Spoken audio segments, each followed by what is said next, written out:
Hi, everybody. I had a lot of people asking me about how the Shasta is coming, so I wanted to go ahead and give y'all an update. I do have it out here at a house flip. I am staying in it, and I did not paint the outside, but we did polyurethane, some fence pickets, put some hooks on it for a good old towel rack, because this thing is going to the beach. But for right now, it's out in the woods. So, in our last video, we had a problem with the door. So we rebuilt the whole door and used, those fence pickets are 1x6s, by the way. Polyurethane them up. And then did the door in the back. I just went through and mixed a little bit of blue stain and a little bit of polyurethane off and on. And that's what it came out with. So don't be afraid to try anything. So let's go ahead and go in. The first thing you might notice is the floor is 1x6s. Just plain pine 1x6s. Put them in and just sanded them down and polyurethaned them. I did wood putty between the cracks because you don't, even though camper's moving, you don't, want a lot of cracks because you can't get them, every one of them perfectly. But, so my word of advice when you start using polyurethane, I thought it was dry. It was in the summer, and a group of people borrowed the camper, took it to the mud park, and it was not completely cured. So they trampled all over it. So we're just going to go ahead and have to sand it down and just repolyurethane it, which is no big deal. Grab you a belt sander. Found an old antique ladder, and we went ahead and made a ladder. I did talk about putting the cabinet back in to do the top bunk, but we decided not to. What we did was we went ahead and grabbed some 2x4s, stained them up, and did a little top bunk. But you know what? That was the same space that the camper originally came with the manufacturer. It's just that this can hold some weight. So very little space up there. Don't think you're going to turn over while you're sleeping, but it will hold. It did hold an adult man at a mud park. So it just needs to be a very skinny person, or, a bunch of kids. They can get up there, they play on their tablets, whatever. They don't have to sleep. And then honestly, it is storage when it's just me out here. So, we did wood slat the walls. I don't know if you can kind of see them. Wood slat all the walls around. And you see it over there. Around the kitchen, there is blue stain. It's called blue gray. I did buy some blue gray stain. And I was so excited about them. And then when I started putting everything back together, I did not realize how much it was going to be covered. So, a little disappointed in that. Worked really, really hard on it. But I know it's there, and that's all that matters. This table, like I said before, does fold into a bed. But I went to the mud park, and we realized it's not great. It's not ready to hold some weight. So we're going to do something a little more fancier than this. But if you just go ahead and attach you a 2x4, the pole that comes with it is great for the table, but go ahead and attach you a 2x4 to hold that table up if you plan on using it as a bed. So, original cushions, I did grab some fabric paint and fabric paint it. It does not come out the color of the cap. Just giving you a heads up, people. Did grab that from Lowe's. I mean, it was about $14 a can, which to me was a little high for it not to be perfect. So, but it did cover very good. We have a mini fridge in here. I don't know if we had it in here last video, but anyways, just one cabinet for food. But honestly, you're in a camper. If you plan on living in here, you might want to figure out another area. Underneath these, of most campers, are usually storage. I do have storage underneath those as well. But, extra extension cords and things like that is what I usually put in those. Not something you need to get to all the time, because then you got to pull all your cushions up, and then there's actually a piece of plywood across here. You got to pull that out. So it's just going to be stuff that you have no room for, and it needs to be in every once in a blue moon you need it. So, anyways, let's go ahead and turn this way. Okay. So this is a 21-foot camper. It's a Shasta 2100. It's a 1984. I guess I should have said all that at the beginning. But anyways, we did rip out the original cabinet. It was particle board. I did not see a lot of damage, but the countertop was damaged. The drawers on the front did not swell, but for some reason the drawers on the back did. So evidently someone had a leak around their sink. So, and they didn't take care of it, or a leak around the pipes and they didn't take care of it.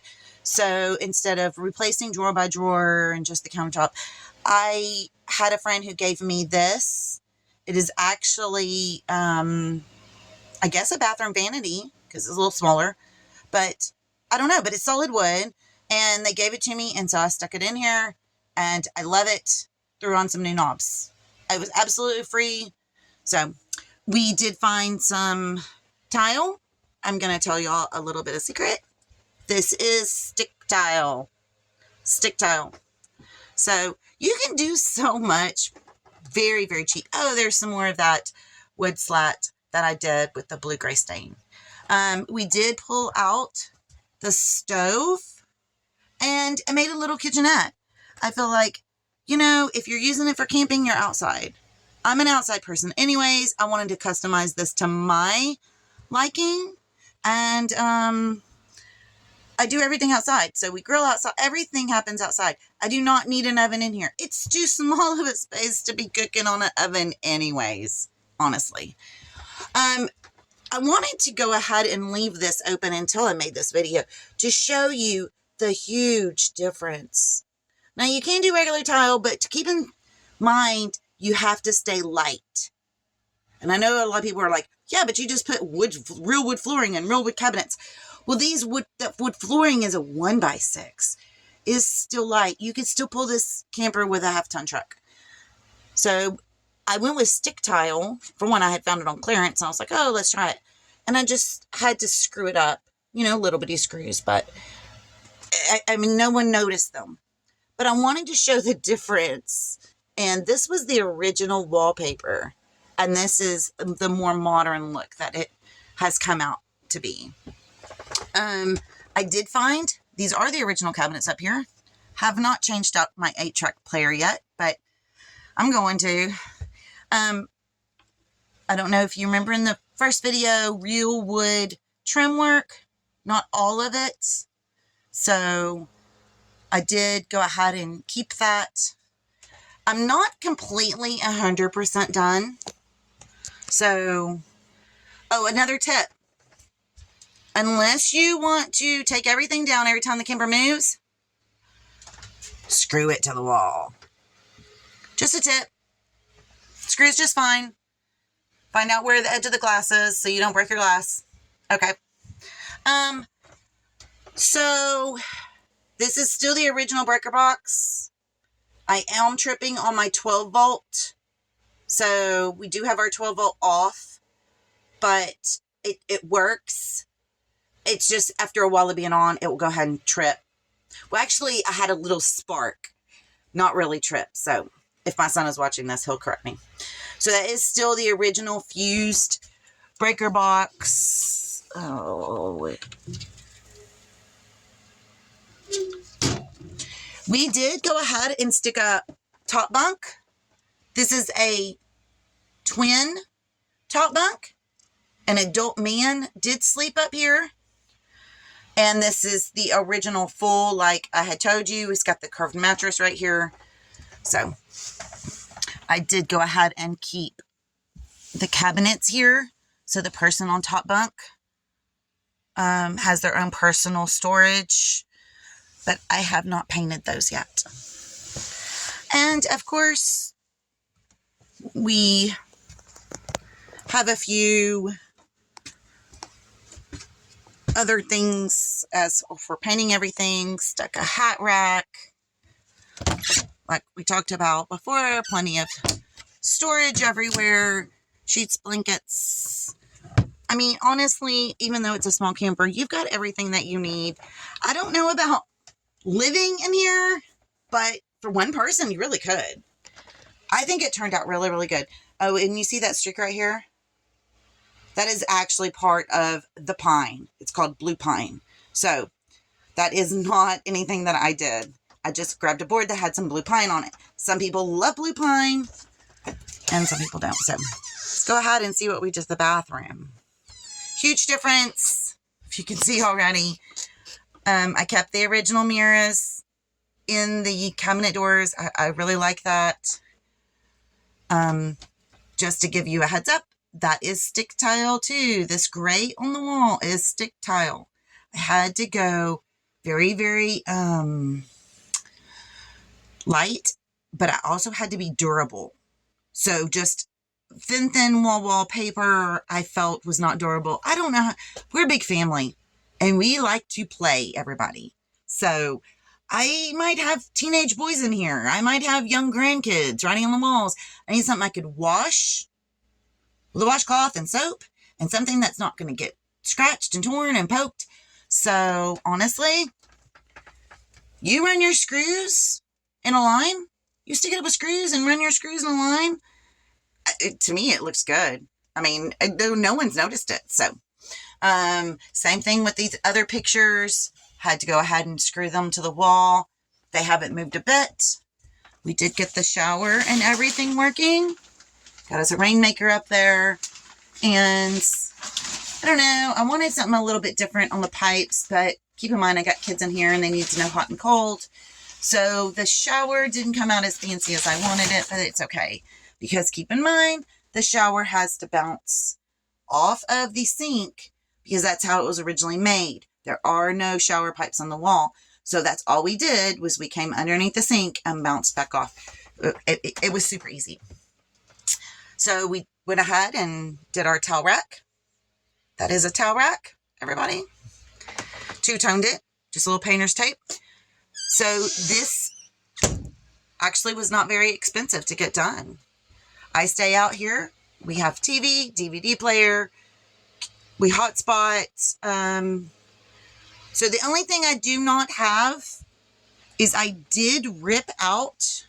That's the only thing left of the original heater system. And the AC from 1984 AC does work, but for some reason it is sparking as well. So we don't have that on. It is fall. We're here in Texas. We don't really need it. And a little bit of blankets. You really don't need a heater.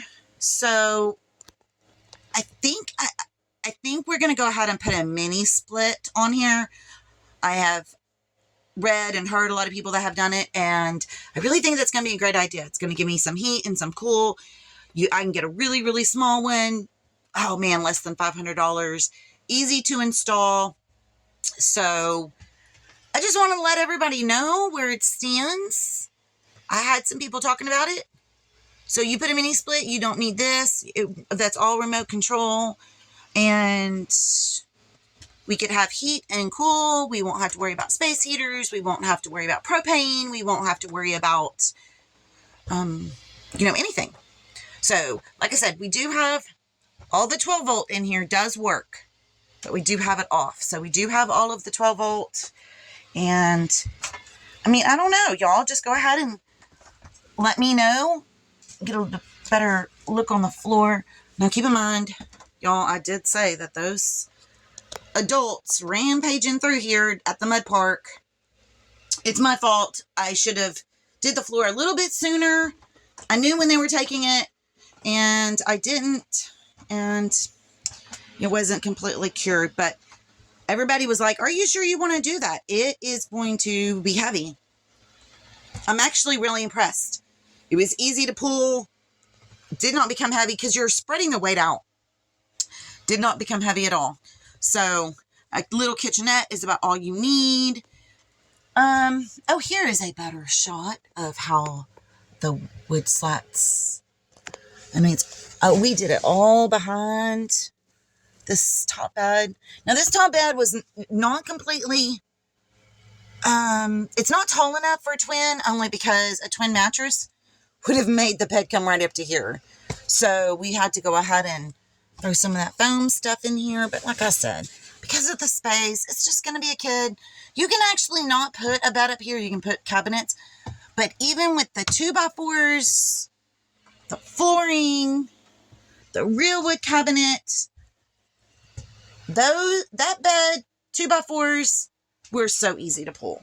We are really, really still easy to pull. So I just wanted to go ahead and let y'all know. We went ahead and I found this at a resale shop. It is actually a shower grab bar, but the other grab bar was super little, and I just hit some. There was antique bronze spray paint. Y'all keep that in mind. It's gorgeous, and we have not replaced the awning yet because life has just been so busy. So threw up some little lights. It's super cute out here at night with those lights going. And that is our beached out Shasta. I think I'm going to go ahead and name her the Salty Shasta. Anyways, so y'all just go ahead and email me, YouTube me, ask me questions if you have any questions. I love this one. Maybe I'll grab another vintage camper and knock out another vintage camper. And I guess that's it for now. See y'all later.